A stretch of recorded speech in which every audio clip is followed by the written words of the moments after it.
отбасымен шермен деймін. Мен әр күнімді алдын ала жоспарлаймын. Демалыс күні алдағы аптаны Менің сүйікті ісім спортпен айналысу. Сабақтан соң аптасына 2 рет мектептегі жүзу бассейніне барамын. Бассейн кең әрі таза, маған суда жүзген қатты ұнайды.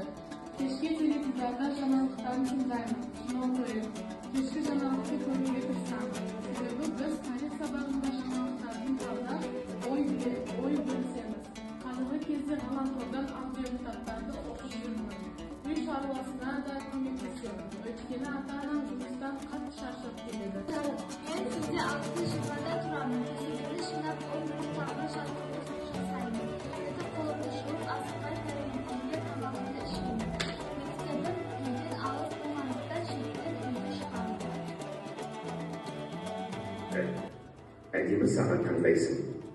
Көресін ұстап әрқайсың.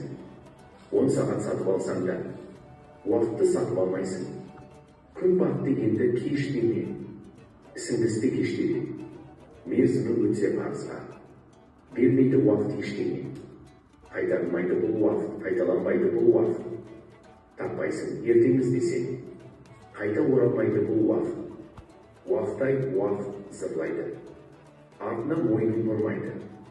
Кешіксең бітті, ол сені 1 секунд күтіп тұрмайды.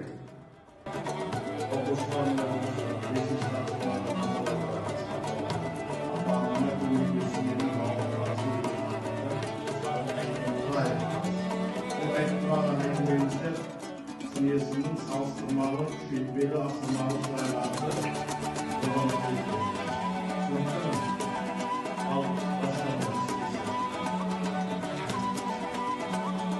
екі топта мынау тақтада көрсетілген қорытынды, сабақты қорыту мақсатында тақтада көрсетілген осы 5 сұрақтан дұрыс жауаптарын табамыз.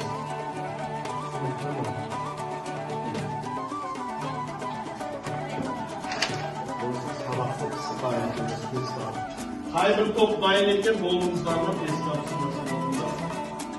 Кім айтады? Кім дұрыс жауаптарын анықтауға айтуға болады.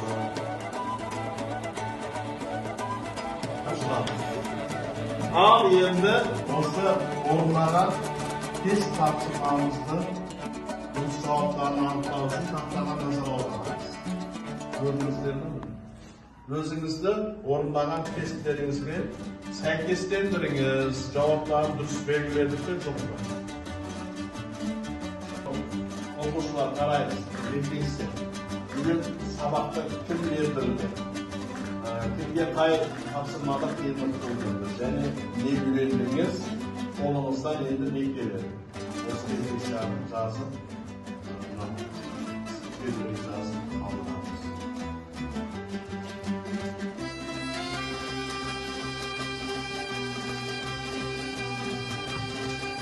Құрметті оқушылар, осымен бүгінгі уақытты бағалайсың ба деген тақсалымыз соңына жетті.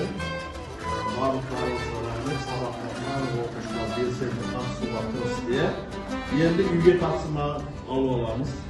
Үйге кітабымыздағы 9-шы тапсырма. Төмендегі пікірмен келісесің бе? Сен тағы не қосам едің? Өз пікіріңді дәлелдеп жаз дейді. Уақыттың жаулары қайсылар? Мақсат қоймау, жоқ деп айта алмау, жоспарлай алмау, асық істесін қабылдау. Осының қатарынан тағы қандай пікірлерді қосуға болады. Дәптеріңізге осының бәрін толық жазып, өздеріңізді қосатындарыңызды қосып келесіз. Түсінікті ме? Сабақ қызып өтіп тұра бүгін?